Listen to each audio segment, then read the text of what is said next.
எல்லாருக்கும் வணக்கம். கதைப்போமா with RJ. நம்மளோட சேனலில் வீரயுக நாயகன் வேல்பாரி சரித்திரத்தை நம்ம 20 நிமிஷமாக மொத்த புக்கையும் நம்ம கேட்டுட்டு இருக்கோம். வாங்க அடுத்த 20 நிமிஷத்தை இன்னைக்கு கேட்கலாம். ஆற்றலை அறிவதும் பயன்படுத்துவதும் தான் மனிதனை வெள்ளற்கரியவனாக மாற்றியுள்ளன. மனிதன் வெள்ளற்கரியவனாக மாற வேண்டியது யாருடைய தேவை என்றார் கபிலர். சற்றும் இடைவெளியின்றி திசைவேலர் சொன்னார், இயற்கையின் தேவை. இலக்காரமானதொரு சிரிப்போடு கபிலர் சொன்னார், இல்லை, ஆசைக்கு அடிமைப்பட்ட கணத்தில் மனிதன் எடுத்துக்கொண்ட உறுதி அது. அது ஆசை அல்ல, இயல்பு. இயற்கையின் தன்மை அதுதான். ஆற்றல் கொண்டதை மட்டுமே அது அரவணைத்துக் கொள்ளும். எனவே மனிதன் ஆற்றலை பெருக்கவே வாழ்வை அமைத்துக் கொள்கிறான். அது மனிதன் இயற்கைக்கு கொடுத்துள்ள விளக்கம். தேவாங்கு விலங்கு கடலிலே இருக்கும்போது கிடைக்கும் பயன் எல்லையற்றது. அதன் ஆற்றல் துவங்கும் இடம் அதுதான். அந்த இடத்திலே அதை பயன்படுத்துதல் அனைவருக்கும் நன்மை செய்வது தானே. இதை பாரியிடம் கேட்டால் என்ன சொல்வான் தெரியுமா? என்ன சொல்வான்?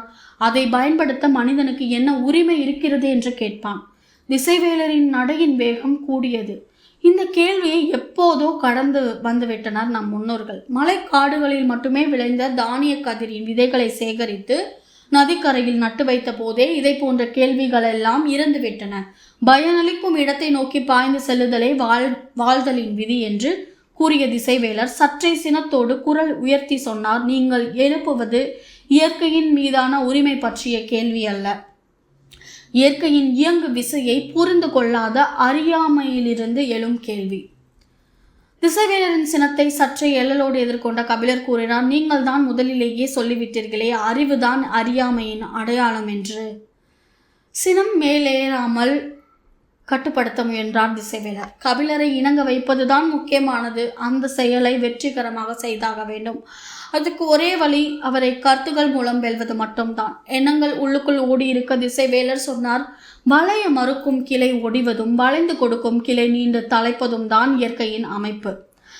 சொற்களின் வலிமை அறிந்த இருவர் எதிரெதிர் திசையிலிருந்து அதை பயன்படுத்தி கொண்டிருந்தனர். தேவாங்கில் தொடங்கி அதை தரமறுக்கும் பாரியை நோக்கி உருண்டன சொற்கள். அதை எதிர்கொள்ள கபிலருக்கு எந்த விதமான தயக்கமும் இல்லை. ஆனால் இப்படி ஒரு பணிக்கு திசைவேலர் எப்படி இணங்கினார் என்பதே அவரின் சிந்தனையாக இருந்தது. ஒரு தவளையிடும் முட்டையிலிருந்து பல்லாயிரம் தலைப்பிரட்டைகள் உருவாகின்றன. அவை எல்லாம் உயிர் வாழுமே. ஆனால் இந்த பூமியில் தவளையை தவிர வேறு உயிரினமே இருக்காது. ஒரே ஒரு கொக்கு நாள் ஒன்றுக்கு 8000 தலைப்பிரட்டைகளை விழுங்கி வாழ்கிறது. இந்த அழிவுகளின் மூலம்தான் இயற்கை சமநிலையை பேணுகிறது. திசைவேலரின் சொற்களை கேட்டபடி கபிலர் அமைதியாக நடந்தார். அழிவுகளின் நியாயத்தை பேசத் தொடங்கி அடுத்து அழித்தலின் அவசியத்தில் பேச முடியும்.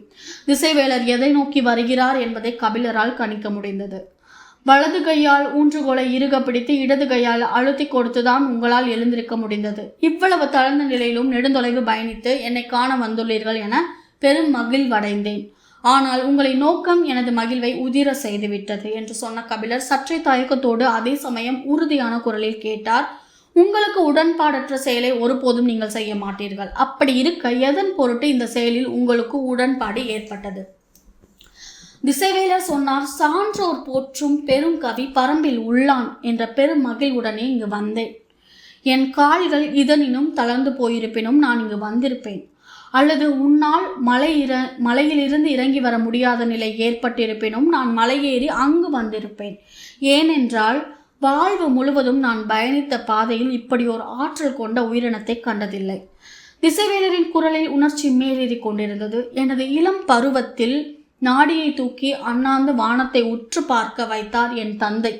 அன்றிலிருந்து இன்று வரை வானக்கோடுகளின் ஊடேதான் நான் வளைந்தும் நெளிந்தும் போய்கொண்டிருக்கிறேன்.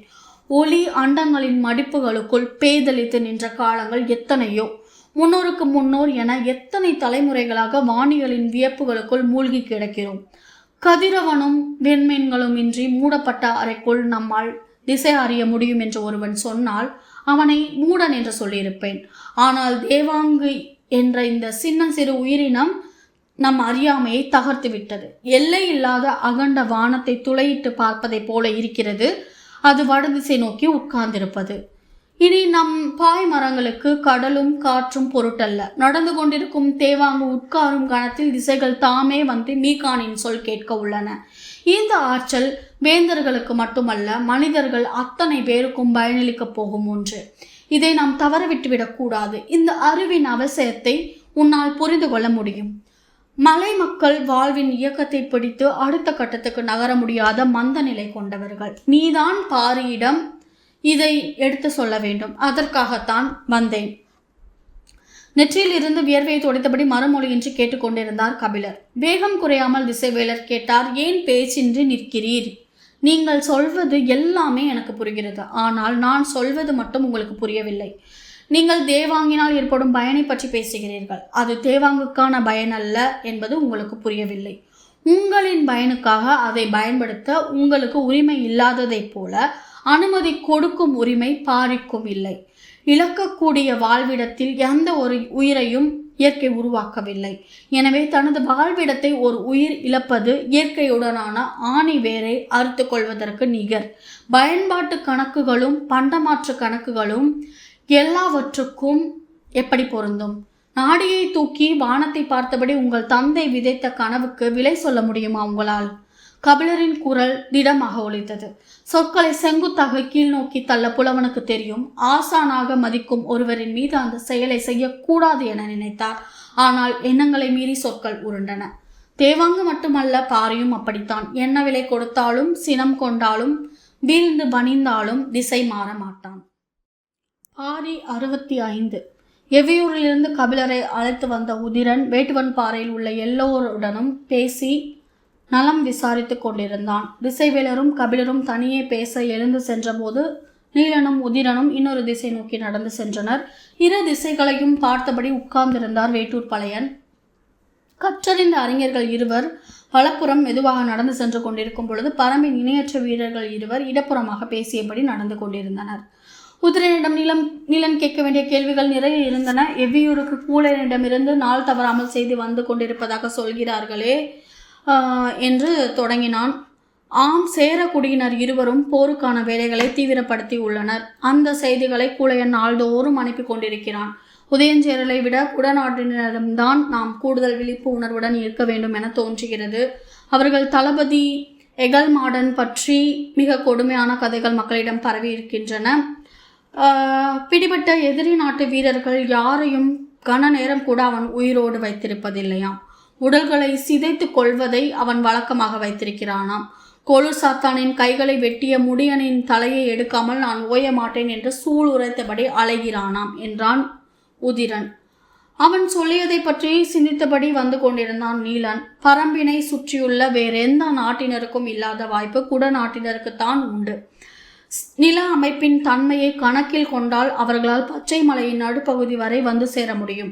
இந்த சாதகமான வாய்ப்பை பயன்படுத்துவதாக நினைத்துதான் அவர்கள் ஏமாற்றம் அடைவர்.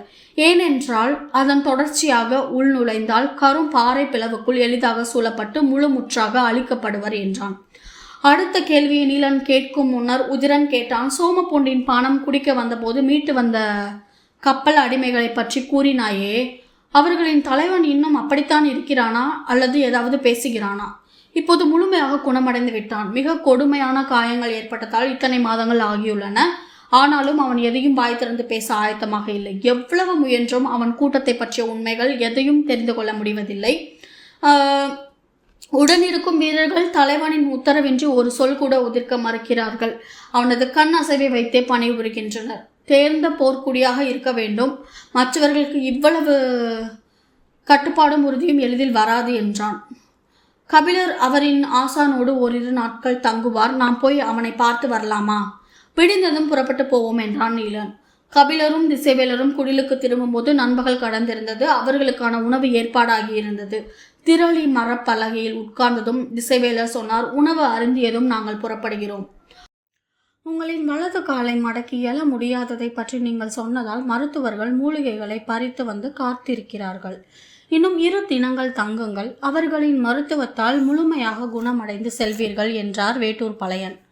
மறுமொழி ஏதுமின்றி அமைதியாக இருந்தார் திசைவேலர். வந்த நோக்கம் நிறைவேறாத மனநிலை மட்டுமன்று, இதுவரை தான் கண்டிராத ஒரு கபிலரையும் அவர் கண்டுள்ளார். அவருடைய உணர்வுகள் கொந்தளிப்பாக இருந்தன. பேரரசுக்காக தூது வந்ததைப் போல தன்னை கபிலர் நினைத்து விட்டாரோ என்ற எண்ணமும் எழாமல் இல்லை. அமைதி நீடித்தது. அதை கவனித்துக் கொண்டிருந்த கபிலர், மருத்துவம் பார்த்து கொண்டு குணமடைந்து செல்வதுதான் நல்லது என்றார்.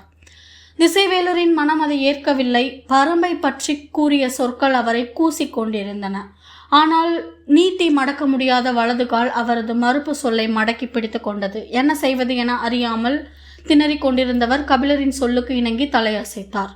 மாலை நேரம் நெருங்கியதும் மருத்துவர்கள் பச்சிலைகளையும் மரப்பட்டைகளையும் கொண்டு வந்திருந்தார்கள். திரளி மரப்பலகையில் உட்கார்ந்திருந்த அவரை வலது காலை மட்டும் பலகையின் மேல் நேராக நீட்ட சொன்னார்கள். திசைவேலரால் செய்யவே முடியாத பெருஞ்செயலாக அது இருந்தது. வளைந்த கால் அவ்வளவு எளிதில் நீண்டு கொள்ள ஆயத்தமாக இல்லை. அவரால் எவ்வளவு முடியும் என்பதை கணிப்பதற்கே மருத்துவர்கள் இதை செய்ய சொன்னார்கள். அவர் முடிந்தவரை கால்களை நீட்ட முயன்றார். அரை வட்ட விண்மீன் கூட்டம் ஒருபோதும் நேர்கோட்டு சாட்டை கம்பு வெள்ளியாக மாறாது என்று காலை அழுத்தி கொண்டே சொன்னார். அவரது சொல்லை கேட்டு சிரித்தார் கபிலர். மருத்துவர்கள் பச்சிலையையும் பட்டையையும் கை கருவிகளால் ஒன்றாக்கி அரைத்து கொண்டிருந்தனர். அடிநரம்பு சுண்டி இழுத்து கொண்டிருந்தது. வலி உச்சந்தலையை தொட்டது. மருத்துவர்கள் அரைத்து கொண்டிருக்கும் மூலிகைகளை பார்த்தபடி என்ன மருந்து இது என கேட்டார் திசைவேலர். மூத்த மருத்துவர் சொன்னார், புலி முன் ஆடு. திசைவேலருக்கு புரியவில்லை. அவர்கள் சற்றே விளக்குவார்கள் என எதிர்பார்த்தார். மருத்துவர் மூவரும் அவரவர் வேலைகளை கவனித்துக் கொண்டிருந்தனர். தலைமாட்டில் இருந்த கபிலரை பார்த்தார். அவருக்கும் அதற்கான பொருள் புரியவில்லை. மருத்துவர்களை பார்த்து கபிலர் கேட்டார், அப்படி என்றால் என்ன, மூலிகையின் பெயரா? இல்லை, மருந்தின் சேர்மானத்தையும் நோயின் தன்மையையும் வைத்து நாங்கள் முடிவு செய்வோம். எங்களின் மருந்துக்கு முன் இந்த நோயானது புலிக்கு முன் ஆடு போல கன நேரத்தில் பதுங்கி ஒடுங்கும். சில நேரத்தில் நோயும் மருந்தும் புலிக்கு முன் புலி போல சம அளவில் நிற்கும். சில நேரத்தில் மருந்தால் கட்டுப்படுத்த முடியாத அளவில் நோய் இருக்கும். புலியை வீழ்த்தும் யானை போல என்றார் அவர். திசைவேலர் வியப்புடன் பார்த்தார். மருத்துவத்தை தொடங்கும் முன்னரே புலிக்கு முன் ஆடு போல இந்த நோயானது மருந்துக்கு முன் பதுங்கி ஓடும் என எப்படி துணிந்து சொல்ல முடிகிறது இவர்களால் என்று சிந்தித்தபடியே படுத்திருந்தார். வலி உச்சந்தலையை தொட்டு திரும்பிய இடத்தில் இப்போது புலியும் ஆடும் உலவிக் கொண்டிருந்தன. மனம் வேறொன்றை கணித்து கொண்டிருக்க வலி நினைவில் தங்க இடமின்றி மறந்தொழிந்தது. இரவு நெடுநேரமாகியும் தூக்கம் வரவில்லை. காலில் கட்டு போடப்பட்டிருந்ததால் அசையாமல் படுத்திருக்க வேண்டியிருந்தது. மனம் அலைமோதி கொண்டிருந்தது. அருகில் போடப்பட்டிருந்த கட்டிலில் கபிலர் உட்கார்ந்து திசைவேலரை கவனித்தபடி இருந்தார். உரிமை கலந்த இயல்பான பேச்சு இருவரிடமும் இல்லை. நாம் சற்று கடுமையாக பேசிவிட்டோமோ என்ற எண்ணம் இருவருக்குள்ளும் ஓடிக்கொண்டிருந்தது. அமைதியை குலைக்கும் சொல்லை கண்டறிய முடியாமல் கபிலர் தவித்துக் கொண்டிருக்கும் போது திசைவேலரின் மெல்லிய குரல் கேட்டது. பல ஆண்டுகளுக்கு முன் பொதிகை மலையில் தற்செயலாக ஒரு பாணர் கூட்டத்தை கண்டேன். ஒரு வார காலம் என்னோடு சேர்ந்து அவர்கள் பயணப்பட்டார்கள். அந்த பயணத்தின் போது நான் யார் என்பதை உடன் வந்த மாணாக்கர்கள் மூலம் அறிந்து கொண்டனர்.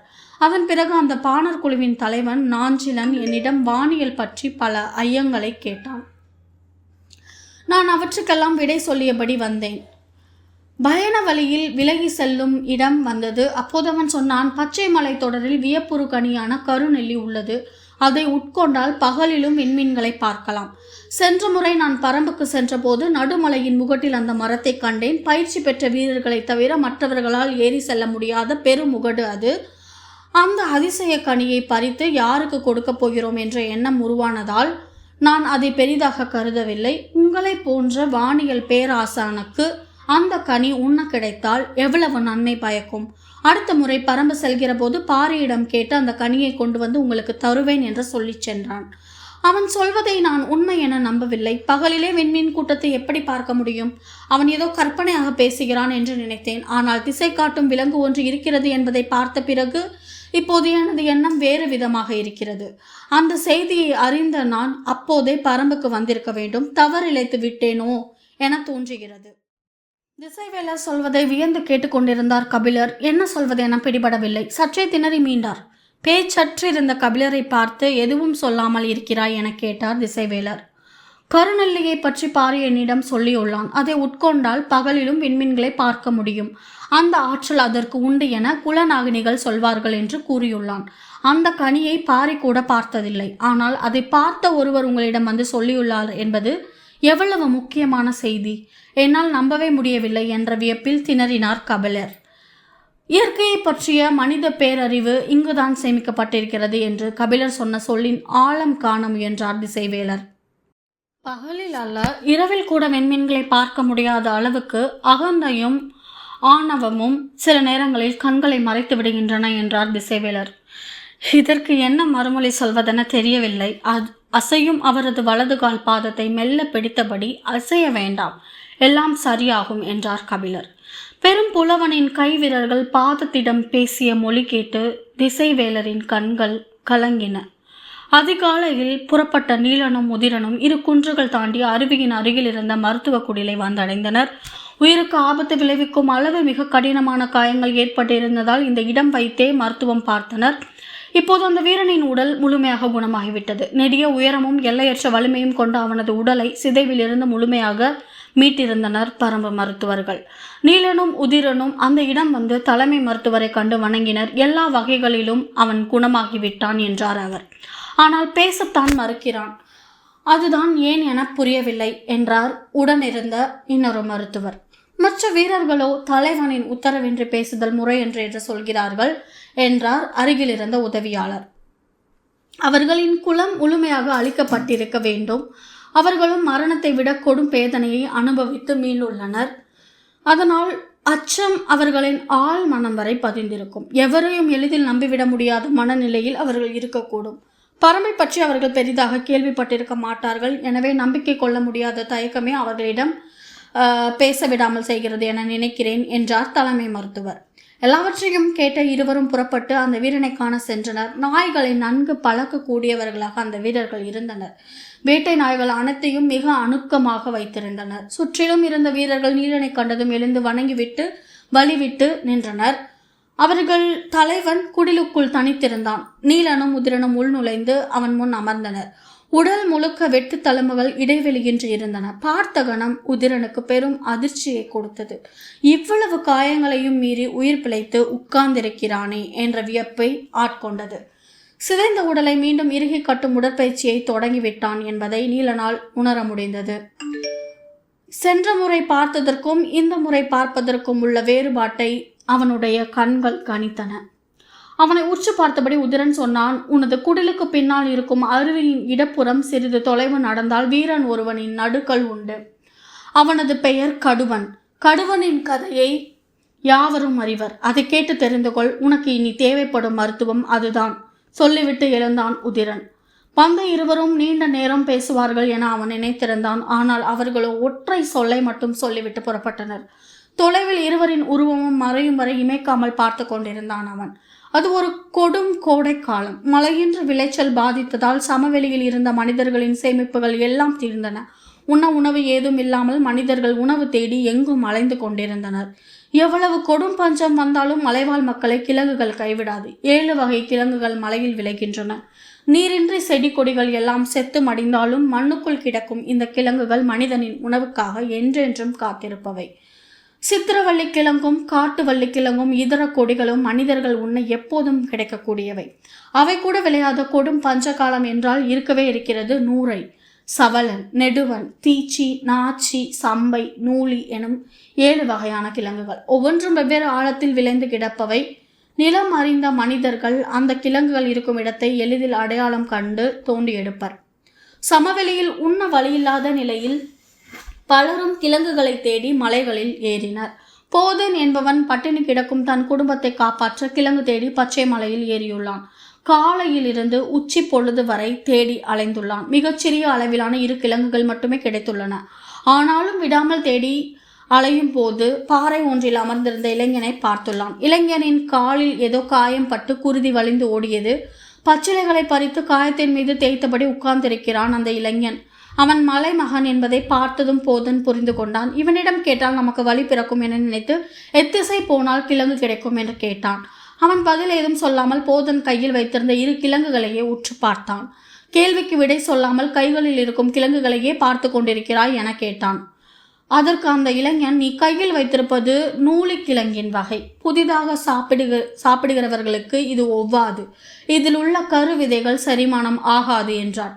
வீட்டில் கொடும் பட்டினியில் கிடக்கிறார்கள். அவர்களின் பசிக்கு எதுவும் உணவுதான். புதிதாக கிழங்குகள் கிடைக்க வழி இருந்தால் சொல் என கேட்க, இளைஞனோ அருவி விழும் பாறையை காட்டி அந்த திசையில் போய் பாருங்கள், சித்திரவள்ளி கிழங்கு கிடைக்கும் என்றான். சரி என்று கூறி புறப்படும் போது போதன் கேட்டான், நீ பறவை சேர்ந்தவனா? ஆம், எனது பெயர் கடுவன். அப்படி என்றால் உன்னை நம்பலாம் என சொல்லி கையில் வைத்திருந்த நீர்க்குடுவையும் கிழங்குகளையும் அவனிடம் கொடுத்துவிட்டு, இதை பார்த்துக்கொள், நான் அந்த இடம் சென்று கிழங்கை தோண்டி வந்ததும் வாங்கிக் கொள்கிறேன் என்றான். அலைந்து தவித்து மிகவும் சோர்வுற்று இருக்கும் ஒருவன் சொல்கிறானே என்று கடுவனும் அதை வாங்கி கொண்டு அவனை அனுப்பி வைத்தான். போதன் சென்ற பிறகு காயங்களில் வலியும் குருதி நின்றுவிட்டதா என பார்த்தபடி கடுவன் உட்கார்ந்திருந்தான். அவன் அருகில் போதன் வைத்துவிட்டு போன 2 கிழங்குகளும் நீர்க்குடுவையும் இருந்தன. சிறிது நேரத்தில் பெருமுயல் ஒன்று கடுவன் உட்கார்ந்திருந்த பாறையின் வலப்புறமாக தவ்வி புதருக்குள் ஓடியது. பார்த்தவுடன் கடுவனுக்கு போதனின் உயிரற்ற குரல் நினைவுக்கு வந்தது. கொடும் பட்டினியில் குடும்பம் கிடப்பதால் நூலை கிழங்கை எடுத்து போகிறான். இது புதியவருக்கு சேராதே என நினைத்தவன் இந்த முயலை பிடித்து கொடுத்தால் அவன் குடும்பத்துக்கு உணவாகும் என சிந்தித்தபடி கையில் இருந்த மூங்கில் குச்சியை எடுத்துக்கொண்டு சட்டென புதரை நோக்கி தாவினான். அந்த புதர் முழுவதும் கிண்டி பார்த்தான். முயல் தென்படவில்லை. எந்த திசையில் போயிருக்கும் என கால் தடம் பார்த்தான். எதுவும் தென்படவில்லை. மழைக்காலத்தில் எளிதில் தடம் அறியலாம், கோடையில் தடம் அறிவது கடினம். எங்கே போயிருக்கும் என கணித்து கீழ் திசை நோக்கி புதர்களை கிளறியபடி போனான். நீண்ட தொலைவு கீழ் இறங்கி சென்றான். முயல் அவனது கண்ணில் படவே இல்லை. மிகவும் சோர்வடைந்து பாறை நோக்கி நடந்தான். புதர்களுக்குள் நுழைந்து இங்குமங்கும் தேடியதில் குச்சிகள் கிழித்து காயத்திலிருந்து மீண்டும் குருதி வழிந்தது. பச்சிலையை தேய்ப்போம் என எண்ணியபடி பாறையின் மீது ஏறி அமர்ந்தான். காய்ந்த குச்சிகளின் கீறல் அளவற்றதாக இருந்தன. எப்படியாவது பிடிக்க வேண்டுமே என்ற பதற்றத்தில் நிதானமின்றி புதருக்குள் ஓடியுள்ளோம் என நினைத்தபடி பச்சிலையை எடுத்து தேய்த்தான். காயத்தில் எரிச்சல் அதிகமாகவே இருக்கிறதே என்று பற்களை கடித்து கொண்டே பாறையை பார்த்தான். வைத்துவிட்டு போன இடத்தில் அந்த 2 கிழங்குகளும் இல்லை. நீர்க்குடுவை மட்டும் ஓரத்தில் உருண்டு கிடந்தது. சற்றே பதற்றமடைந்து இங்குமங்குமாக தேடினான். எங்கும் இல்லை. ஏதோ விலங்கு வந்து அதை தின்றுவிட்டு போய்விட்டது என்பது தெரிந்தது. போதன் வந்து கேட்டால் என்ன செய்வது என்ற பதற்றத்தில் பாறையை சுற்றி எங்காவது விழுந்து கிடக்கிறதா என தேடினான். எதுவும் கற்களில் படவில்லை. நேரமாகிக் கொண்டிருந்தது. அடுத்து என்ன செய்யலாம் என சிந்தித்தான். எங்கிருந்தாவது வேறு கிழங்குகளை தோண்டி எடுத்து வந்து விடலாமா என எண்ணிக்கொண்டிருந்த போது தொலைவில் போதன் வருவது தெரிந்தது. கடுவன் பதற்றத்தோடு அவனது வரவை பார்த்து கொண்டிருந்தான். போதனின் கையில் சித்திரவள்ளி கிழங்குகள் சில இருந்தன. சற்று மகிழ்வோடுதான் அவன் வந்தான். நீ சரியான இடத்தை சொன்னாய், உனக்கு நன்றி என்று சொல்லியபடியே பாறையின் மீதிருந்த நீர்க்குடுவை எடுத்துக்கொண்டு கிழங்குகளை தேடினான். அவற்றை காணவில்லை. அப்பக்கம் இருக்குமோ என நினைத்து கடுவன் பின் திசையில் பார்த்தான். அங்கும் இல்லை. தேடியபடியே எங்கே கிழங்குகள் என்றான். கடுவனுக்கு என்ன சொல்வதென்றே தெரியவில்லை. தயக்கத்தில் சொற்கள் வரவில்லை. போதனின் கண்கள் தேடியபடியே கிழங்குகள் எங்கே என மீண்டும் கேட்டான். தயக்கத்தோடு கடுவன் சொன்னான், அவற்றை ஏதோ விலங்கு தின்றுவிட்டது.